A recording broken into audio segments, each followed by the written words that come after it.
Hello दोस्तों, मेरा नाम है सौम्या व्यास और आप सभी का स्वागत है कर्मभूमि में। आज हमको पढ़ना है गौंड जनजाति। भील जनजाति जो है वो कंप्लीट हो गई है और ये हमें आज से पढ़ना था गौंड जनजाति। कल था संडे, इसलिए कल की क्लास नहीं आई और ये हमने जब सैटरडे को के बाद से कंटिन्यू कर रहे हैं।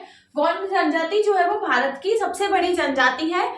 गौंड जनजाति का प्रथम स्थान है भारत में और जो मध्य प्रदेश में है वो द्वितीय स्थान है। तो मध्य प्रदेश में प्रथम स्थान किसका है?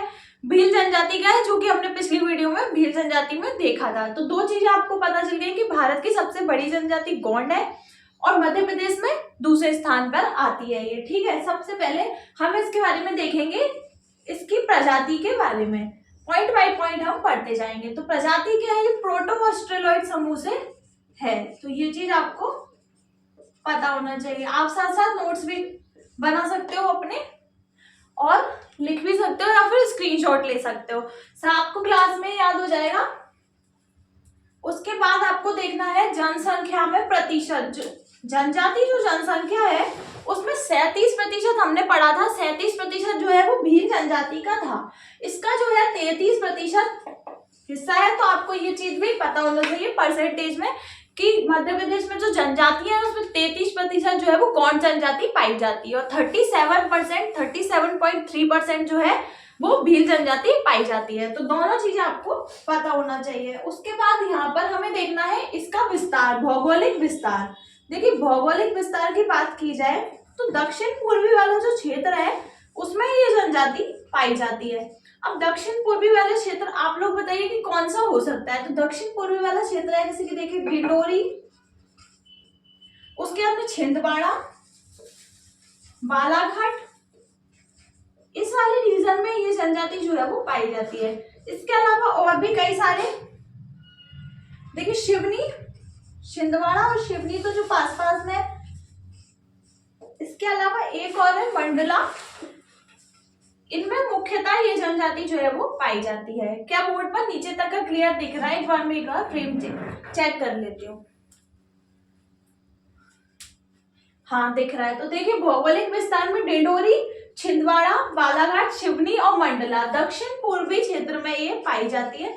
तो आपको ये भी पता होना चाहिए कि दक्षिण पूर्वी अगर आपको पता है तो आप फिर ये जो नाम है जिलों के, ये आप अपने मन से भी लिख सकते हो कि दक्षिण पूर्वी में कौन कौन से जिले जो है वो आते हैं। तो ये चीजें हमें पता चल गई। इसके बाद हम देखते हैं नेक्स्ट। देखिए, जनसंख्या का प्रतिशत 33% है, ये आपको पता होना चाहिए। उसके बाद में हमें देखना है नेक्स्ट। सबसे पहले मैं इसको क्लीन कर देती हूँ, उसके बाद में हम देखते हैं नेक्स्ट। आपको क्लास में कठिन से कठिन शब्द जो है वो याद हो जाएंगे और जब आप नोट्स पढ़ोगे या कोई भी इस वाली क्लास के नोट्स पढ़ोगे या कोई भी बुक पढ़ोगे तो आपको पढ़ने में एकदम इजी हो जाएगा। क्यों? हम क्लास में इतनी बार बोलते हैं कि चीजें क्लास में ही याद हो जाती हैं। उसके बाद में हमको पढ़ना है उपजाति। गौंड जनजाति की उपजातियों के बारे में हमको पढ़ना है। देखिए, व्यवसाय के आधार पर अलग है और निवास के आधार पर अलग पढ़ना है। तो दोनों ही चीजें हमको पढ़ना है। तो देखिए, व्यवसाय के आधार पर देखते हैं हम। तो सबसे पहले देखिए अगरिया, ये कौन सा काम करते हैं ये भी हम साथ में देखेंगे। तो देखिए, अगरिया, प्रधान, ओझा, कोयला भूतिस, ये जो नाम है ये इंपॉर्टेंट है। कोयला भूतिस आपको याद कर लेना है अच्छे से, कोयला भूतिस। उसके बाद है सोलहास, ये जो है व्यापार के आधार पर, व्यवसाय के आधार पर उपजातियां हैं। यानी कि ये जो जातियां हैं ये अगरिया लोहे का काम करती है, ओझा जो है झाड़ फूक का काम करते हैं। तो ये इस प्रकार से है। ठीक है, उसके अलावा जो है निवास के आधार पर देखिए राजगौंड होते हैं, यहाँ पे उच्च श्रेणी के रहते हैं, धुरगौंड में सामान्य श्रेणी के, और इसके अलावा एक और होती है मुरिया।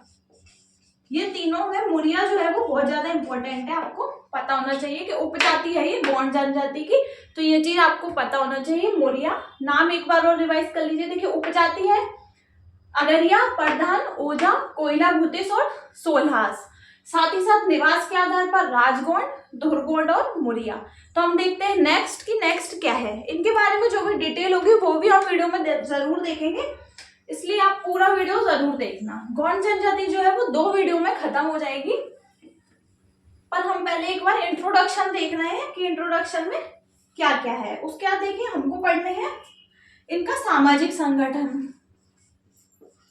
सामाजिक संगठन का तात्पर्य है कि गौंड जनजाति में किस प्रकार की सामाजिक व्यवस्था विद्यमान थी, कौन कौन से पद होते थे और वो क्या क्या उनके कार्य होते थे, तो वो भी हमको देखने हैं। तो देखिए सबसे पहले मैं यहाँ पे लिख देती हूँ मांझी, मांझी या फिर देशमुख, मांझी या देशमुख। मांझी और देशमुख जो है वो गांव की पंचायत के मुखिया को कहा जाता है, पंचायत के मुखिया को मांझी कहा जाता है। अब ये जो है ना नाम जो मैं लिख रही हूँ 3 से 4, ये ना जोड़ी मिलाने के से भी पूछ सकते हैं, इसलिए आपको ये जितने भी मैं नाम लिख रही हूँ उनका पता होना चाहिए कि इनका कार्य क्या है। तो इनको पंचायत के मुखिया भी बोला जाता है, जिसे भोई कहकर भी पुकारा जाता है। तो ये भोई भी आपको याद रखना है, ठीक है। उसके बाद हम देखते हैं नेक्स्ट। देखिए नेक्स्ट है मुकद्दम। नेक्स्ट है मुकद्दम। तो मुकद्दम जो है वो गांव का मुखिया है, गांव के मुखिया है ये पंचायत के मुखिया है ना, और मुकद्दम गांव के मुखिया है। दोनों चीजों में आपको कंफ्यूज नहीं होना है। इनको इनका एक और नाम भी है मुकद्दम के साथ साथ, इन्हें गोटिया भी कहा जाता है, गोटिया। तो ये चीज भी आपको पता होना चाहिए। ये क्या करते हैं, मुकद्दम जो गांव के मुखिया है वो माल गुजारी वसूलते हैं, इनका ये कार्य होता है। तो ये भी आपको पता होना चाहिए कि माल गुजारी वसूलने का कार्य इनके द्वारा किया जाता है, ठीक है। तो आपको देखिए पता चल गया 2 सामाजिक संगठन में, एक मांझी जिनको एक और नाम है देशमुख, पंचायत के मुखिया होते हैं, और गांव के मुखिया जो है वो मुकद्दम होते हैं। इनका कार्य होता है मालगुजारी वसूलना, इनका एक अन्य नाम भी है गोटिया, ठीक है। तो दोनों चीजें आपको पता होना चाहिए। अब मैं इसको क्लीन करके लिख रही हूँ नेक्स्ट। देखिए बोर्ड पर एकदम क्लियर दिखे इसलिए मैं कम कम लिखती हूँ, और छोटे छोटे अगर मैं छोटे छोटे अक्षर लिख दूंगी तो शायद क्लियर ना दिखे, इसलिए मैं बड़ा बड़ा लिखती हूँ। अभी देखते हैं नेक्स्ट कि हमको नेक्स्ट क्या देखना है। सामाजिक संगठन में हमको नेक्स्ट नाम देखना है कोटवार। एक हमको देखना है कोटवार, एक हमको देखना है देवान, और एक हमको देखना है लिखई, लिखई, और एक है बरुआ या गुनिया। देखिए लिखई जो है वो गांव के जो वृद्ध सदस्य होते हैं पंचायत के, उनको लिखई बोला जाता है। पंचायत के वृद्ध सदस्य जो है उनको लिखई कहा जाता है, पंचायत के वृद्ध सदस्य को लिखई कहा जाता है। जो बरुआ या गुनिया है ये तांत्रिक क्रिया करने वाले होते हैं, तांत्रिक, इनके नाम से भी आपको समझ में आ रहा होगा है ना, तांत्रिक क्रिया करने वाले होते हैं। देखिए जो लिखई है वो पंचायत के वृद्ध सदस्य को बोला जाता है। देखिए मैं लिखती हूँ ना उस टाइम पे पता नहीं मेरी लाइन कहाँ चली जाती है। पंचायत के वृद्ध सदस्य को बोला जाता है, और तांत्रिक क्रिया करने वाले को बरुआ या गुनिया कहा जाता है। तो दोनों चीजें आपको पता चल गई। उसके बाद में देखिए एक और है कोटवार। कोटवार हमने छोड़ दिया, तो कोटवार हम देखते हैं मुकद्दम की सहायता के लिए। ये जो है मुकद्दम की सहायता करते हैं कोटवार। अब मुकद्दम कौन होते हैं ये हमने अभी अभी पढ़ा था। मुकद्दम होते हैं गांव के मुखिया, ये हमने अभी थोड़ी देर पहले पढ़ा था। ये गांव के मुखिया होते हैं जो कि माल गुजारी वसूलते हैं। अब ये गांव के मुखिया होते हैं, और ये देवान जो है वो मुखिया को गुप्त सूचनाएं प्रदान करते हैं, मुखिया को गुप्त सूचना प्रदान करते हैं। देखिए मैं आपको बताऊं कर्मभूमि एक ऐसा चैनल है, यहाँ पर आपको एमपीपीएससी की संपूर्ण तैयारी कराई जाएगी। जितने भी बिगिनर्स लोग हैं उनके लिए ये चैनल बहुत ही ज्यादा नॉलेजेबल रहेगा, और साथ ही साथ आपको एमपी का जो 50% वेटेज है वो साथ ही साथ ऐसे ही याद कराया जाएगा पूरा, और उसके अलावा जो हिस्ट्री, ज्योग्राफी, पॉलिटी, ये सारी जो है वो लूसेंट से कवर कराई जा रही है। और लूसेंट की लाइव सेशन जो है डेली चलता है, तो आप लोग उसको भी ज्वाइन कर सकते हो। आइए हम देखते हैं नेक्स्ट कि नेक्स्ट क्या है।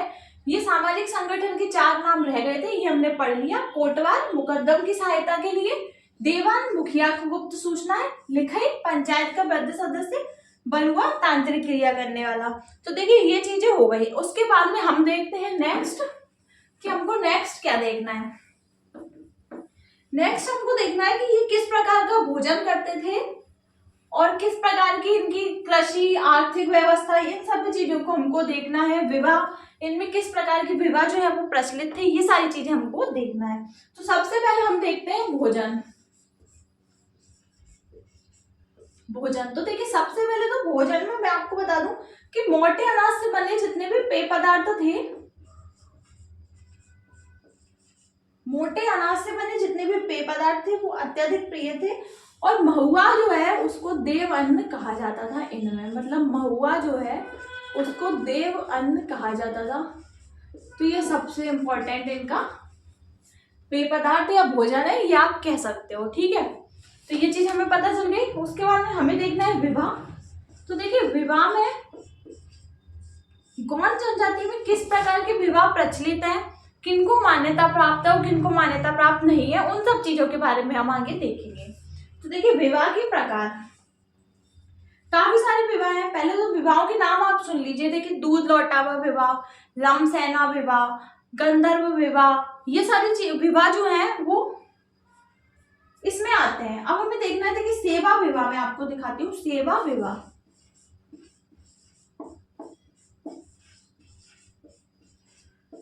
सेवा विवाह, दूध लौटावा विवाह, ये बहुत पूछा जाता है। दूध लौटावा विवाह किस जनजाति का है आपको पता होना चाहिए। उसके अलावा पॉलीथर विवाह, ये शायद आप में से कुछ लोगों ने ना सुना हो, पर पॉलीथर विवाह इंपॉर्टेंट है। उसके अलावा प्रीति विवाह और बलात विवाह, ये देखिए आप। पठौनी विवाह, हट विवाह, सभी नाम जो है आपको याद रखने हैं, पठौनी और हट। ठीक है, उसके अंदर देखिए अब आपको मैं इनके बारे में डिटेल में बताती हूँ कि कौन कौन से विवाह में क्या क्या होता है और किस प्रकार की विवाह है। दूध लौटावा जो विवाह होता है उसमें भाई का लड़का और बहन की लड़की, या फिर बहन का लड़का और भाई की लड़की का विवाह कराया जाता है, तो वो होता है दूध लौटावा विवाह।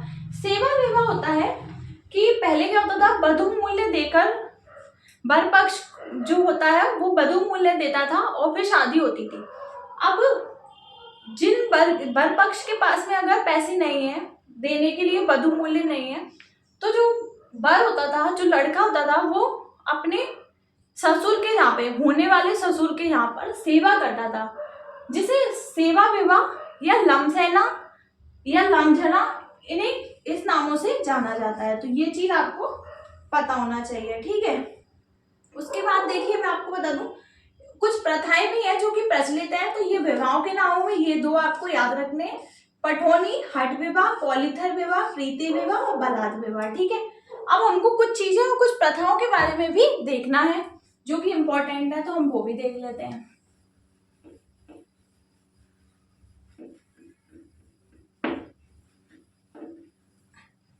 देखिए बोर्ड छोटा है थोड़ा सा, इसलिए काफी कम लिखा हो पाता है। उसी में मैं सोचती हूँ कि आप लोगों को बोर्ड का एकदम क्लियर दिखे, इसलिए मैं बहुत छोटे छोटे अक्षरों में नहीं लिखती कि आप लोग, अगर कोई एक बच्चा भी नोट कर रहा है तो उसको देखने में प्रॉब्लम हो कि क्या लिखा है। इस वजह से मैं काफी बड़ा बड़ा लिखने की कोशिश करती हूँ ताकि इजीली समझ में आ जाए। अब हम देख लेते हैं कुछ प्रथाएं। देखिए एक होती है मांगर माटी, मांगर माटी। ठीक है, मांगर माटी अच्छा लिखा हुआ है ना, मांगर माटी। देखिए मंडप गाड़ने की प्रथा होती है, जो विवाह के टाइम पर जो मंडप गाड़े जाते हैं, मंडप गाड़ने की प्रथा। ठीक है, मांगर माटी याद रखना आप लोगों को। उसके बाद मंडवा तर्पणी, मंडवा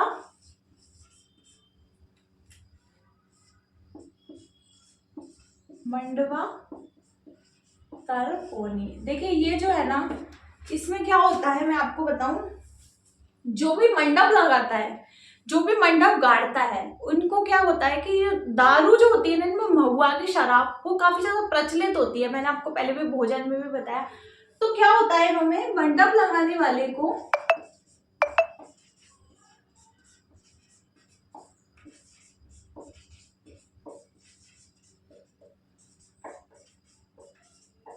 दारू दी जाती है। मंडप लगाने वाले जो होते हैं उनको दारू दी जाती है। ये इस प्रथा का महत्व है। उसके बाद में देखिए कुछ चीजें और रह गई हैं जो हम नेक्स्ट वीडियो में देखेंगे और गौंड जनजाति को जो है वो कंप्लीट करेंगे। गौंड जनजाति का एक बहुत ही ज्यादा क्विक वे में रिवीजन भी हो जाएगा आपको और याद हो जाएंगी ये चीजें। इस चीज की मैं आपको गारंटी दे रही हूँ कि जो भी वीडियो में पढ़ाया जा रहा है वो आपको साथ ही साथ याद हो जाएगा। अगर आप मन लगाकर वीडियो देख रहे हो तो आपको वीडियो के साथ ही चीजें याद होती जाएंगी, क्योंकि मैं इतनी बार रिपीट करती हूँ कि चीजें आपको याद हो ही जानी चाहिए। तो मांगर माटी क्या है, मंडप गाड़ने की एक प्रथा है और मंडवा तरपोनी जो है वो मंडप लगाने वाले को दारू जो है वो दी जाती है। ये भी एक प्रथा है। तो देखिए ये चीजें हमारी हो गई है कंप्लीट। गौंड जनजाति से अन्य तथ्य जो है वो हम देखेंगे नेक्स्ट वीडियो में और मिलते हैं नेक्स्ट वीडियो में। वीडियो आप सभी को पसंद आया हो तो प्लीज लाइक कर दीजिएगा, चैनल को सब्सक्राइब कर लीजिएगा। मिलते हैं नेक्स्ट वीडियो में। धन्यवाद।